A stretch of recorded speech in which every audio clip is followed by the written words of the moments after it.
dia, todo mundo me ouvindo aí atrás? Bem-vindos ao JavaScript Conf. Falou. Isso é difícil. Deixa eu falar aqui, eu sou o Fábio Akita, sou responsável por essa bagunça, ainda bem que todos vieram. Deixa eu falar um pouco sobre o que eu tenho feito ultimamente em respeito de Ruby on Rails. Como todos sabem, eu lancei o primeiro livro de Rails já há um ano atrás. Já acabou, inclusive, como já tem reclamado. A gente traduziu o livro Getting Real, que tem uns conceitos de Rails que eu vou falar de um conceito de Rails hoje, vou falar um pouquinho de como é que está o mundo Rails. E o Getting Real é uma recomendação que eu deixei aqui para vocês verem.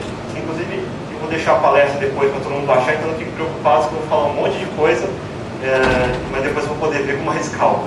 Tem que ser rápido, porque o cronômetro está rodando aqui.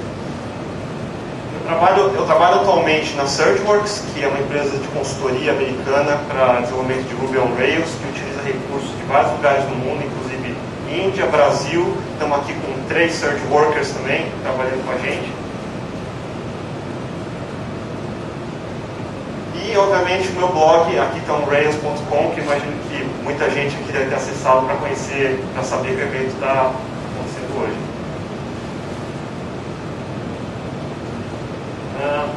Como é que surgiu a ideia desse evento? O RejectConf, o Jeff não gosta do nome, mas foi um nome de impulso, porque na RailsConf de 2006, se não me engano, Ryan Davis, que tem escreve blog também, tem livros, ele tinha uma palestra que ele queria apresentar e não pôde, e fez um evento paralelo que ele chamou de RejectConf. Mas o que me interessou nessa RejectConf não foi a ideia da parte rejeitada, como foi o nome, mas justamente a diferença de um evento que é palestrado e um evento que é mais interativo. A minha primeira ideia é que fosse um evento pequeno, eu não imaginava que ia ter tanta gente assim. Então, no fundo, acabou voltando um pouco a ideia de palestra. Eu espero que todo mundo se interaja, que a ideia é que as pessoas se conheçam. Porque eu estava falando, eu conheço todo mundo por e-mail, aqui eu não conheço o rosto de ninguém. E a ideia é que todo mundo se conheça, que tem muitos blogueiros, o pessoal da Improved está aqui em peso, tem o pessoal do Surgeworks aqui embaixo, o pessoal do IME, USP, KL. Então a ideia é que todo mundo se conheça para ajudar a comunidade a se integrar mais.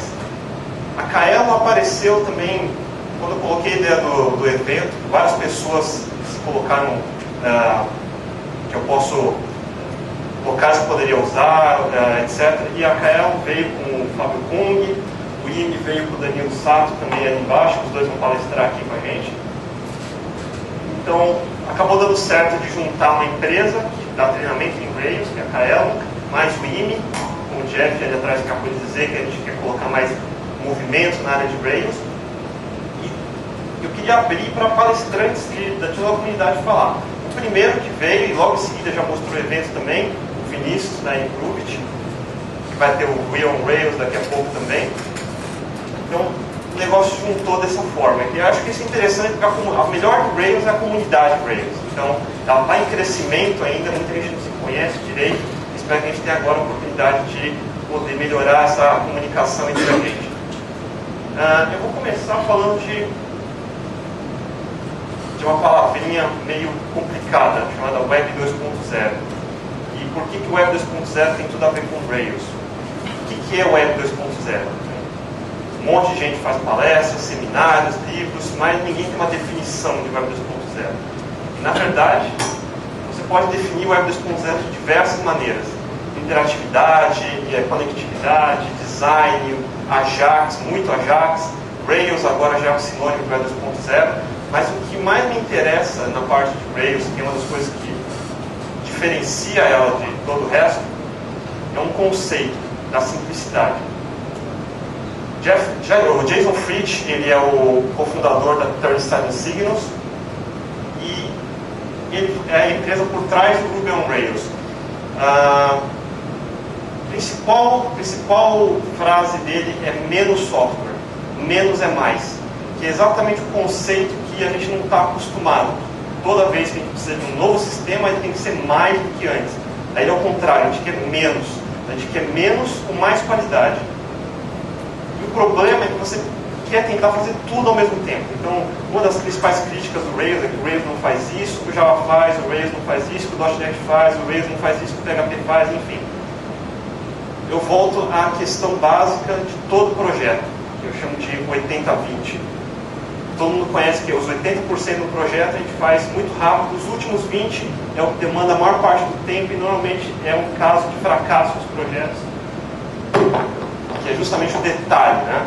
Só que a gente quer sempre fazer tudo, em vez de fazer o essencial. E um exemplo que eu gosto disso, eu roubei esse exemplo da Pelution Macworld, se não me engano, é esse. Todo mundo conhece isso, todo mundo odeia isso, e todo fabricante faz exatamente igual, apesar de todo mundo detestar. E você vai fazer o que com isso? Vai deixar ele embaixo da televisão e vai esquecer que ele existe. Ou vai comprar um outro universal que é mais complicado que todos os outros juntos. Por que eu coloquei esse exemplo? Porque a gente pode fazer melhor do que isso. Por exemplo, isso. O essencial está aqui. Eu não tenho tudo, eu não preciso de tudo. Eu preciso ligar, desligar, ir para frente e para trás e acabou. Exatamente o que eu estou falando aqui. Imagina um trambolho que eu estou ligando na minha mão, eu ia estar no mínimo voltando o slide para trás agora. A flexibilidade dá muito valor para ter muita coisa configurada. Eu preciso de tudo. Você se sente sem chão quando dizem que você não pode fazer tudo o que você quer. Então esse conceito é o principal, é um dos conceitos de Rails e é o que eu quero frisar hoje. É a parte de não ser altamente configurável não é ruim. E aí que vem um dos conceitos de Rails, um dos principais, que é Convention over Configuration, ou convenção em vez de configuração, padrões inteligentes. A gente tem sistemas, temos software, temos dual core, 50 GB de RAM, para trabalhar para a gente, não a gente trabalhar para ele.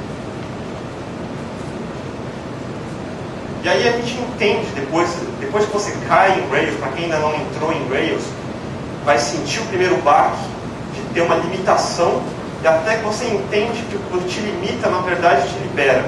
Porque você não vai perder seu tempo fazendo exatamente as mesmas coisas que você faz em todo projeto, os mesmos dilemas. Toda vez que eu inicio um projeto, como é que eu vou começar esse projeto? E em vez de pensar nisso o tempo todo, vamos pensar no principal, no software em si. Então, vamos deixar o software fazer o básico, vamos fazer o que importa. Em Rails começa sempre igual. Rails, o nome do seu projeto. O Anderson vai falar depois de mim, vai mostrar um pouco mais na parte de desenvolvimento. Eu vou só mostrar algumas telas rapidamente, para quem nunca viu Rails não se assuste. Mas assim que começa o projeto dessa maneira, você já ganha automaticamente uma série de diretórios, todos prontos para você. Todo Railer sabe o que fazer com eles, porque é tudo igual sempre. E não precisa ser diferente disso, não precisa ser muito diferente disso. Você já parte para o código, a primeira coisa que você precisa fazer, você tem um banco de dados, então você vai desenvolver suas tabelas, tudo em Ruby. A vantagem do Ruby aqui, por exemplo, as linguagens, tem uma séria discussão entre linguagens, que eu não vou entrar no dilema das linguagens, mas uma das características inegáveis de Ruby é que ele é altamente expressivo. Então, eu consigo descrever tudo que eu preciso em Ruby, não preciso voltar em XML, fazer configuração em arquivo texto em outra linguagem qualquer, e eu vou direto fazendo tudo em Ruby.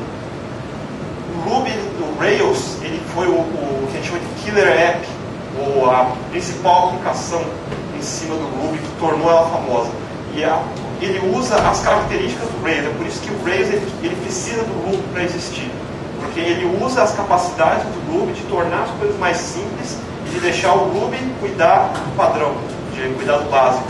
Então você define models, você define os seus controllers, vai definir as rotas, URLs, muito simples, uma única linha vai. Esse código eu vou passar rapidamente aqui, eu quero que vocês só batam o olho para ver como não tem telas e telas de código que vocês não conseguiriam entender. Eu quero que vocês batam o olho para quem nunca viu, para sentir como é a clareza da linguagem. Depois a gente vai entrar nos detalhes delas, nas páginas técnicas.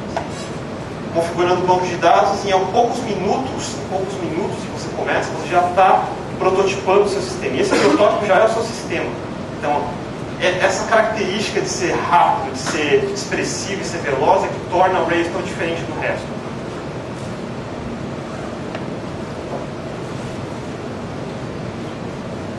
Outra reação que eu acho engraçado também, eu tive essa reação da primeira vez, é que as coisas acontecem de uma maneira que a gente não está acostumado. A gente está acostumado a ligar cabo, a gente está acostumado a ligar extensão, a gente está ligado a configurar coisas. E as coisas simplesmente acontecem no Rails. E como diria Arthur C. Clarke, toda tecnologia suficientemente avançada, ou eu diria simples, parece com mágica. E é basicamente isso que é Rails hoje, ele parece mágica. E a gente vai falar um pouquinho de Ruby, que é a linguagem, e Rails, o framework que foi feito sobre ela. Mas quem me conhece no meu blog vai lembrar que eu gosto de um pouco de história, então eu vou rapidamente passar o que é, para quem não conhece, da onde veio, da onde surgiu o Ruby, da onde surgiu o Rails. Em 96, é uma coisa antiga, mas na mesma época que surgiu o Java, estava surgindo o Ruby em outro lado do planeta, no Japão, com o Yukihiro Matsumoto, conhecido como Max. E o Ruby, no Japão, desde aquela época, fez muito sucesso. Então, esses livros que vocês estão vendo aqui é uma foto de 2001, 2002, se não me engano.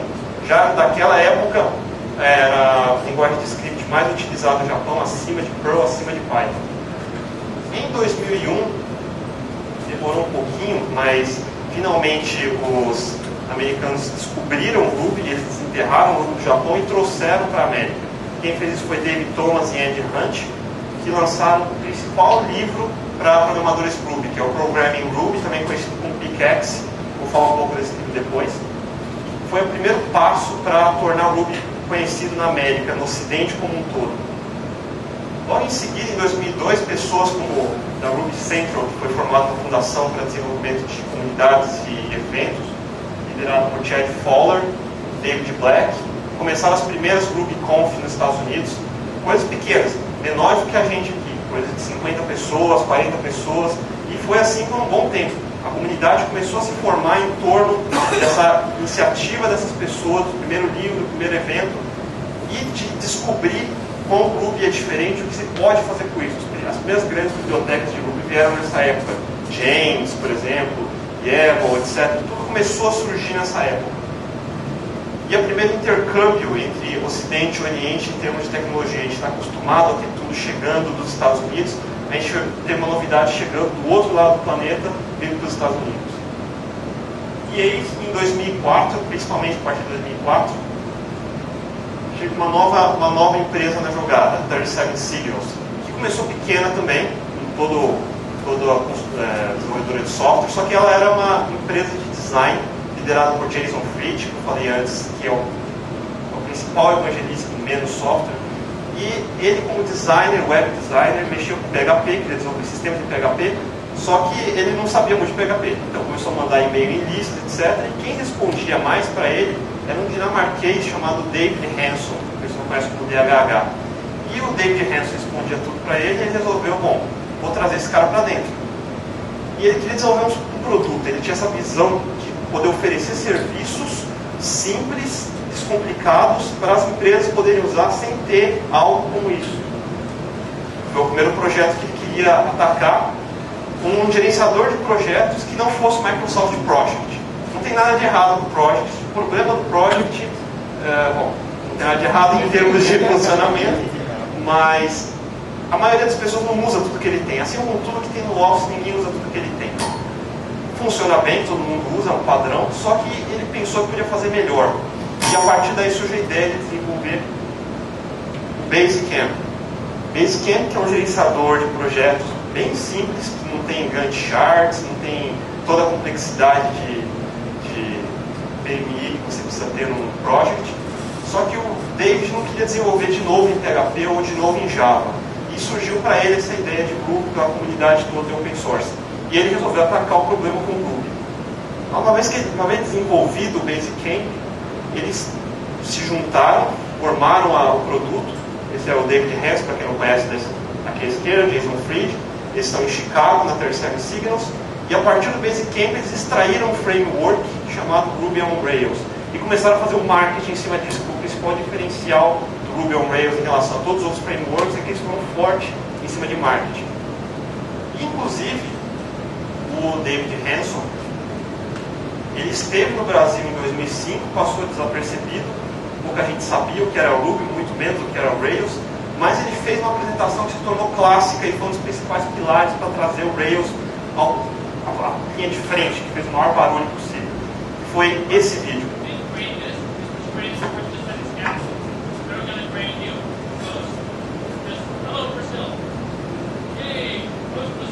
E nesse vídeo de 15 minutos, desenvolvendo um blog no Fórum Internacional de Software Livre em 2005, rodou toda a internet, fez o maior barulho, gerou um tanto de críticas, um tanto de pessoas exaltadas, todo mundo queria saber o que diabos era Ruby on Rails.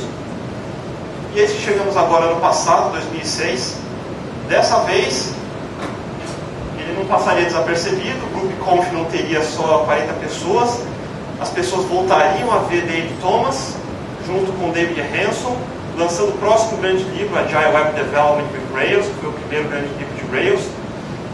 E a primeira RailsConf em 2006, que já começou a atrair algumas dezenas e centenas de pessoas, não mais um pequeno grupo. Então agora começou a crescer, o negócio se profissionalizou, ficou grande. E em 2007, agora que teve esse ano, tivemos em Portland os tapetes vermelhos estendidos para Rails. E agora a atenção é grande, porque ela começou como nada, como algo que era só uma brincadeira, começou com um japonês lá no Oriente, com um dinamarquês, com uma framework, uma ideia, um designer em Chicago, e agora milhares de pessoas estão interessadas em Rails, estamos aqui hoje justamente por causa disso. E a RailsConf começou a ficar grande. E agora a gente teve RailsConf em Denver, a gente teve RailsConf na Europa, se não me engano na Alemanha. E como é que está o panorama da linguagem? O que aconteceu depois desse grande acontecimento de Rails? Eu trouxe aqui alguns dados, que não são dados científicos, mas devem ajudar a dar uma ideia de como é que está o panorama. De 2004 para trás, o índice TIOBE, para quem conhece, é um índice que mede interesse da linguagem em relação aos desenvolvedores pesquisando no Google, Yahoo, etc. Ele é um número não oficial, mas eles dão um ranking periodicamente, então é interessante acompanhar esse ranking. E antes de 2004, o Ruby não aparecia nem entre os primeiros 50, nem os primeiros 100, se não me engano. Ele basicamente inexistia no interesse geral de desenvolvimento. E em 2004, depois que surgiu o Rails, ele pulou drasticamente para o 29º lugar, e a O'Reilly, que também faz análise periódica das vendas de livros em geral, ficou assustada com aquele número em verde ali, que as vendas de livro em Ruby e Rails cresceram 1.500%. Isso é muita coisa. Ele está muito acima. Então é a primeira grande curva de crescimento. É esperado que seja um pico e que as coisas comecem a não crescer tanto daqui para frente. Aí a gente vai para 2005, 2006. Então o que aconteceu nessa época? Bom, todas as outras linguagens mais estabelecidas estão sempre na curva de subida e descida normal. E as que estão em mais evidência estão subindo. Como C#, por exemplo, subiu 78%. É bastante coisa isso. Porém, o Ruby subiu de 29º para 11º e os livros continuaram crescendo quase 700% de venda. E agora, do ano passado para cá, ele subiu de novo. Você vê que as outras linguagens, o próprio C# já estabilizou também. Mas o Ruby continuou subindo, foi para 9º lugar, agora muito próximo. Continua subindo a venda em livros, quase 200%. Então, o interesse continua grande e não está caindo. Então, já não é mais só um evento isolado, ele já se tornou uma tendência. E nesse tipo de tendência, as pessoas estão desenvolvendo. Então, todo mundo começou, os think tanks, todos os grandes desenvolvedores vieram de Java, vieram de PHP, de todos os lugares, continuaram desenvolvendo projetos. Todas as pessoas novas que entraram estão oferecendo serviço, estão oferecendo software para a comunidade. E um índice disso é o Ruby Forge, que é como um SourceForge, só que paralelo para o Ruby, que já tem hoje mais de 4.500 projetos online, então de todos os tipos de business intelligence, para também banco de dados, crescimento de conteúdo, tudo que você imaginar de software está lá, disponível para contribuição. O Ruby Archives também mais de 1.600 projetos. E o próprio Rails tem a sua infraestrutura de plugins, já tem mais de 800 plugins. E como eu falei antes, a ideia do Rails é não ser tudo. Só que tem coisas que algumas pessoas gostariam de ter. Então elas podem fazer. A vantagem de ter isso como infraestrutura de plugin, ter uma linguagem como Ruby por trás, é que eu não preciso desenvolver 50 mil códigos em C, ou em Java, ou em C#. É um pequeno script que eu faço em Ruby e eu já tenho a funcionalidade que eu preciso. Isso é bem evidente em todos os cases que a gente tem. E nesse meio tempo, nos últimos 3 anos, muitos sites começaram a aparecer. Não só o Basecamp, da própria 37 Signals, um outro grande fenômeno que está acontecendo agora, justamente falando em Web 2.0, Social Networking, Microblogging, Twitter, que é feito em Rails também. O Audio, que é MP3, então um site de MP3 feito em Rails também. Um nome conhecido, páginas amarelas, Yellow Pages.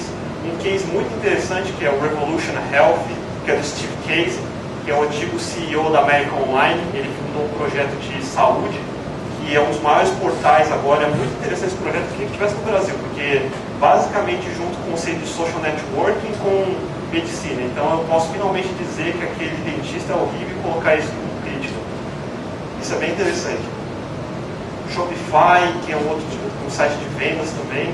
O Stickpad, que é mais um conceito de um aplicativo simples, Web 2.0, que é simplesmente colocar uma anotação na web. É o que eu preciso fazer, coisa simples que o Stickpad oferece.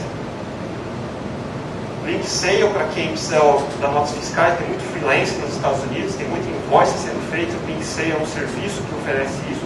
E tem outros serviços para freelancers, por exemplo, Cashboard, que é um serviço, isso não é em Rails, mas estou dando exemplo do serviço Web 2.0, que oferece timesheet, que oferece gerenciamento de tempo, gerenciamento de projeto. E mais outros milhares, centenas de projetos, na verdade. No HackCoder, que é um site que lista esses projetos em Rails, tem mais de, agora tinha 620 projetos, se não me engano. E o Brasil não fica atrás. Tem vários sites agora no Brasil também oferecendo serviços, como Espesa, que é do Nando Vieira. Não sei se o Nando está aqui hoje. Vai chegar aqui o Nando Vieira, que é responsável pelo Espesa, que é um site de gerenciamento de vida financeira. A gente tem Teraton, que no caso Eduardo é genial, vai falar com a gente online também. Ele está oferecendo produtos de learning, treinamento e palestras. O Blog, se não me engano, do Manuel Lemos, acho que ele não está aqui hoje também, que é como um Dig, que é um social network para agregar notícias do Brasil, feito em Rails. O Motiro, do Thiago Arraes, eu acho que ele é do Nordeste, então acho que não está aqui também, que é um tipo de acompanhamento de projetos feitos em Rails.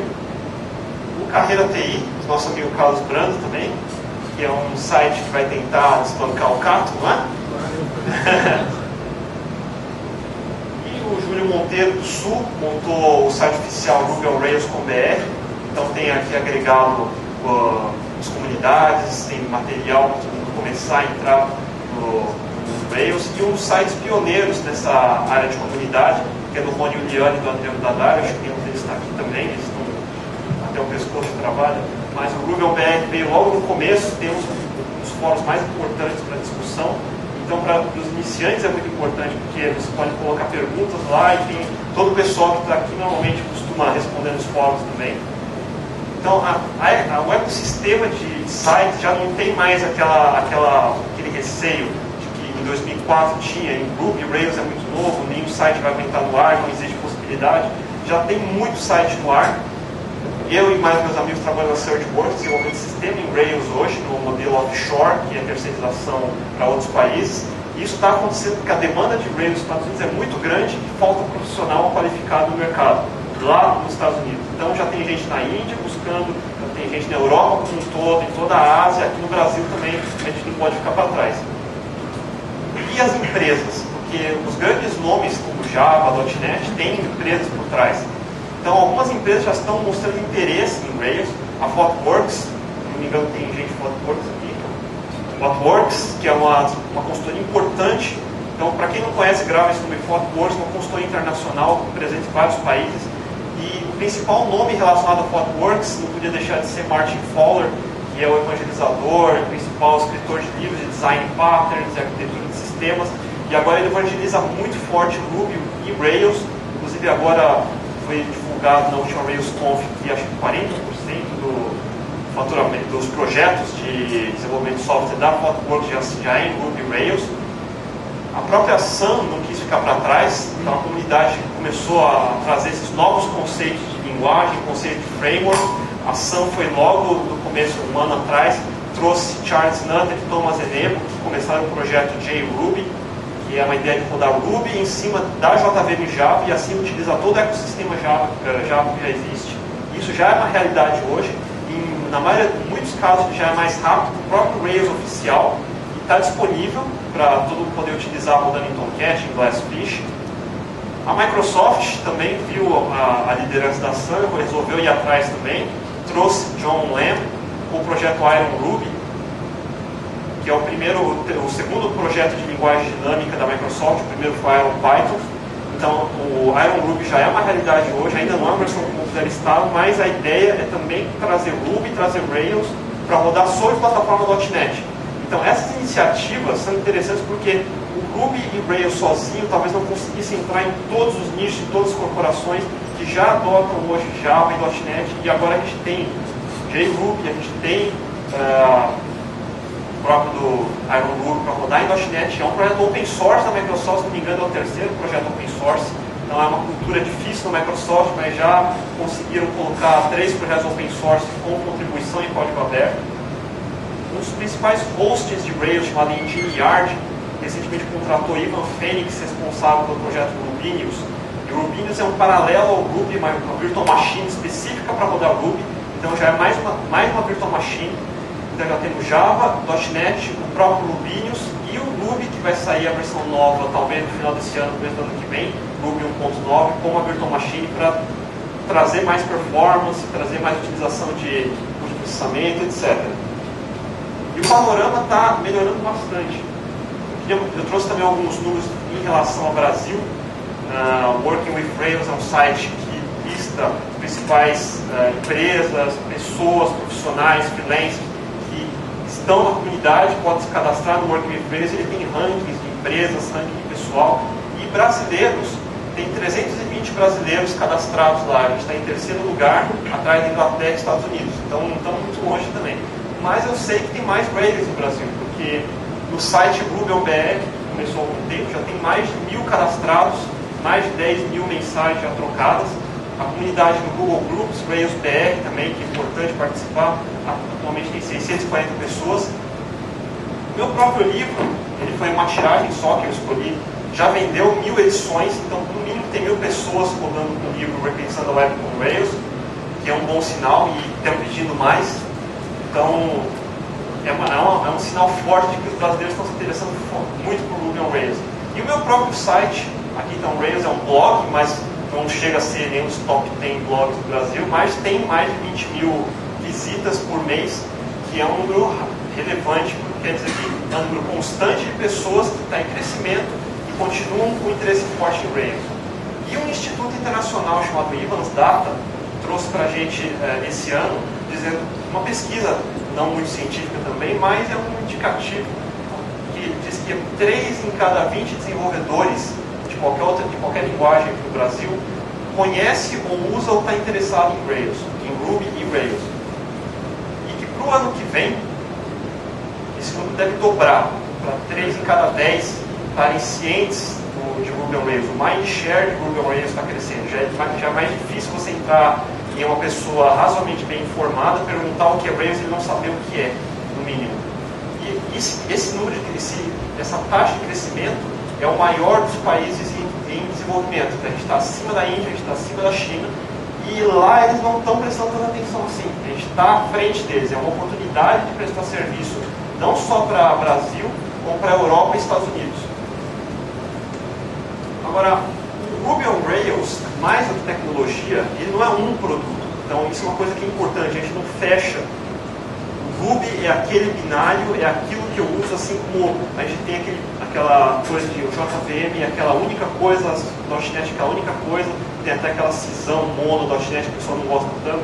Hoje a gente já tem JRuby, já tem o Ruby, Ruby oficial, Rubinius, e mais outros surgindo, e não é importante, aliás, é importante, mas não é relevante que ele esteja fragmentado dessa maneira, é importante que ele esteja em crescimento, porque ele está influenciando tecnologias. E a gente percebe que ele está sendo importante quando a gente vê o que os outros estão fazendo. Quando eu digo outros, eu digo em outras linguagens mesmo. Então, por exemplo, na própria Sun tem a linguagem Groovy e o framework chamado Rails, por motivos óbvios, que está trazendo os conceitos de Rails para uma outra linguagem. Além do Rails, a gente tem o Rife, que é um outro framework open source, também tentando trazer conceitos de Rails para dentro do mundo Java. A gente tem o Cake PHP, que é basicamente um clone de Rails feito em PHP para quem quer ter aquela expressividade, ou parte dela pelo menos, ter aquela organização de projetos feitos em PHP. Turbo Gears, para quem é de Python, também é um framework que, junto com o Django, começou a surgir agora e pegou o efeito vácuo do Rails e está indo para trás também. Catalyst, se eu não me engano, surgiu ao mesmo tempo, um pouco antes, mas ele traz também os mesmos conceitos de facilidade para o mundo Perl. Então, Perl não está morto, pelo contrário, eu já escrevi até uma matéria sobre isso, que Perl está morto, mas na verdade ele está bem vivo. E é uma linguagem importante, e é importante que o Rails também esteja ajudando a trazer esses conceitos de facilidade, desenvolvimento de código, e tornar o software mais inteligente para outras linguagens. E o Castle, do projeto .NET, que também tenta trazer, junto com N-Hibernate e outros frameworks, trazer um pouco de Rails para dentro de .NET. Então, cada um dentro de seu nicho trouxe os conceitos de Rails para dentro, e além de espalhar a linguagem, espalhar os frameworks, a gente está espalhando os conceitos também. Isso é importante porque quem está em Ruby Rails de agora, ou desde antes, são pessoas que tiveram que pensar um pouco diferente do que a maioria pensava. Arriscar um pouco, porque tinha a consciência de que funcionava daquela maneira. E agora é a prova disso. Tem uma foto, que começou agora, que é bem exemplar do que eu quero dizer. Quem está começando agora em desenvolvimento tem que ter aquele velho dilema: como é que eu entro no mundo Java ou no mundo .NET? E essa pilha aqui, na verdade, é humilde, porque a pilha é um pouco maior do que isso, se você quiser realmente entrar no mundo Java. No mundo Ruby, a gente vinha dizendo que só havia esses dois livros, Ruby e o Programming Ruby e o Agile Web Development with Rails. Agora cresceu um pouco também. Agora a gente já tem dezenas de livros, que é mais um sinal de que o Rails cresceu bastante. A Pragmatic Programmer, o próprio nome diz, a Pragmatic Programmer, que são os programadores pragmáticos, que lançou o livro The Pragmatic Programmer, levando esses conceitos de programação pragmática, não programação burocrática, não programação travada. A gente veio criticando todos aqueles modelos de processo, waterfall, etc., desde as décadas passadas, mas a gente veio se repetindo e trazendo as mesmas novos problemas em vez de resolvê-los. Então a Pragmatic Programmer, com o Dave Thomas, o Andy Hunt, começou a trazer essa série de livros para ajudar a crescer essa consciência no desenvolvedor. É importante que o desenvolvedor não seja só um utilizador de ferramenta. Ele seja um programador, um desenvolvedor, ele tem que ter uma filosofia e um conceito na cabeça, senão ele não tem uma direção a seguir. Quando a gente tem essa direção, independente da linguagem que a gente tem, a gente cai no Rails, a gente cai em projetos como o Castle, por exemplo, e ajuda a levar novos níveis de programação para dentro das empresas. A própria O'Reilly, que agora eu fui pesquisar hoje de manhã, já tinha 26 livros de Ruby, Rails relacionados à série do Safari, dos animais na capa, já tem de todos os tipos, falando de coisas específicas de Ruby, de Rails, Active Record, etc. A A-Press também acabou de lançar o livro JRuby on Rails, então o JRuby já tem livro também pronto, então o negócio está avançando muito rápido. Agora, quem quiser começar com o Ruby on Rails, eu quero dar rapidamente alguns sites, que depois vocês vão poder olhar com mais calma, mas o primeiro ponto de entrada de Ruby on Rails no mundo é o rubyonrails.com. Lá você vai ter o screencast famoso dos 15 minutos do blog, que até já é obsoleto hoje, porque hoje em dia com as novas facilidades vai um pouco mais rápido, 15 minutos, porque era da época do Rails 1.0. Aquele livro anterior que eu falei do Dave Thomas, o Programming Ruby, que a gente chama de, tem o apelido de Pickaxe, ele está totalmente disponível online na internet, então quem quiser aprender todos os detalhes de Ruby, o livro inteiro está online, então não tem desculpa de que não tem material de Ruby. O livro é de qualidade, está lá. Empresas como a SitePoint acabaram de liberar esse livro de Ruby on Rails, que eu coloquei aqui porque vai expirar daqui a 13 dias, se não me engano. Então vocês têm que entrar no site o mais rápido possível para baixar esse livro, que ele é muito bom também. Meu amigo Satish Talin, que é um indiano, ele tem o site rubylearning.com, que está escrevendo alguns artigos lá também. E a ideia é trazer pessoas de todos os lugares do mundo que estão aprendendo para pegar conceitos de Ruby Rails nesse site. O Rails Forum, que um dos moderadores, que me engano, é o Ryan Davis, é muito bom, tem muitos tutoriais que você pode seguir, dezenas de tutoriais, dezenas de threads e fóruns para você seguir. O NubiKit.com é um dos sites que concentra a documentação de Ruby, Rails, principais genes que tem no mercado. Pipcode, do Jeffrey Rosenbach, que traz uma série de screencasts comerciais de extrema qualidade, porque é o jeito mais rápido, na verdade, de aprender Rails com os screencasts do Pipcode. O Ruby Insight é um agregador de blogs do Peter Cooper. Os principais blogs de Ruby e Rails estão concentrados no Ruby Insider, então é um excelente canal para quem não sabe onde buscar informação, para se manter atualizado do que está acontecendo. A Confreaks é uma empresa recente, é do meu chefe, inclusive, vou mostrar assim, vai uma propaganda gratuita. Eles vão em Conference Freaks, eles vão em várias conferências e filmam as conferências, que a gente não tem acesso daqui. Ele acabou de lançar hoje a RubyConf, que acabou de ter alguns dias atrás, já está todo filmado, editado, disponível para download no site da Confreaks. Em termos de podcast, tem sites com blogs como Rails End, que foi um dos comerciais que eu acabei de mostrar agora há pouco para quem estava aqui no começo. Railscasts é outro vídeo podcast excelente, já tem 79 episódios curtos que você pode baixar, assistir no seu micro, no seu iPod, com várias dicas de Ruby on Rails. O Rails Podcast, que é o do Jeff Rosenbaum, mesmo do Big Coach, que tem entrevistas com os principais nomes da comunidade, como o próprio David, Hal Fulton, Dave Thomas. Então é importante você ver a cabeça de todos eles funcionando e como eles estão se dirigindo em relação ao Rails que tem no futuro. Então é legal escutar o que eles têm a dizer também. E obviamente não podia deixar de mostrar um pouco do Google também, porque o Google tem bastante coisa para vocês verem. Eu ia listar mais sites, mas eu resolvi colocar direto o Google aqui. E é interessante mostrar o Google, porque se você procurar Ruby Rails hoje, ele tem 28 milhões de links, e eu naveguei até a página 50, se não me engano, e é tudo link de Rails mesmo, não é link perdido no meio do caminho. É bastante material. E no Google Brasil, o pessoal pode pensar que não tem nada, mas na verdade tem bastante coisa. 1.820.000 páginas, incluindo todos os blogueiros aqui, para aprender o Ruby on Rails. Então, material tem, o futuro está na frente, com a Sun, Microsoft liderando, a ThoughtWorks. As ferramentas estão maduras, já tem diversos sites no ar para provar que funciona. Ele é simples de entender, tem diversos conceitos importantes. O principal que é a simplicidade, que esse é o principal conceito que eu quero que todo mundo coloque. E fora todo esse material, há um ano atrás me perguntaram o que eu gostaria que tivesse daqui a um ano. Eu imaginava que a gente pudesse ter um evento. E finalmente a gente tem aqui um evento, o RejectConf, trazendo vários palestrantes para vocês. Não sei se todos estão aqui agora, espero que estejam todos aqui, eu não vi todos ainda. Mas a ideia é que todo esse pessoal que se voluntariou a palestrar também, o Danilo Sato, o Carlos, todo mundo vai trazer informação de Rails, e eu quero que vocês gravem esses nomes, porque são importantes. Eles estão nessas comunidades que eu falei, do Rails BR, estão no fórum do Ruby on BR, estão aqui agora, então não há por que não cutucá-los. Então, quem pensa em Ruby e Rails hoje, já não é mais tão pensar diferente, porque agora a gente já está caminhando para um pensamento real de simplicidade de desenvolvimento, sem ter dor de cabeça, sem estresse, sem necessariamente você perder tempo. Mas eu trouxe um vídeo que eu acho interessante mostrar para quem pensa diferente. Here's to the crazy ones, the misfits, the rebels, the troublemakers, the round pegs in the square holes, the ones who see things differently.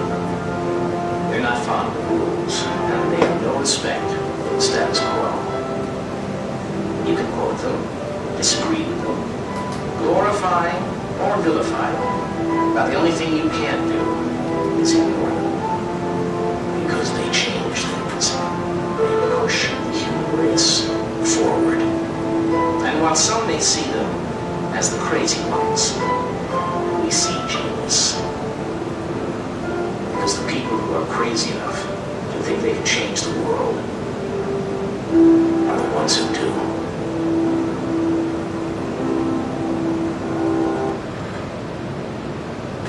Eu espero que todos vocês aproveitem o evento. Vai ter muitas palestras aqui, muitas dúvidas que vocês vão ter. Quem é iniciante, eu sei que tem metade da plateia, acho que era mais ou menos copista ou iniciante, então é importante que vocês se integrem à comunidade, não sejam tímidos, ninguém vai bater em vocês se perguntarem, eu não bato. Então, bem-vindos ao evento, espero que vocês se divirtam aqui.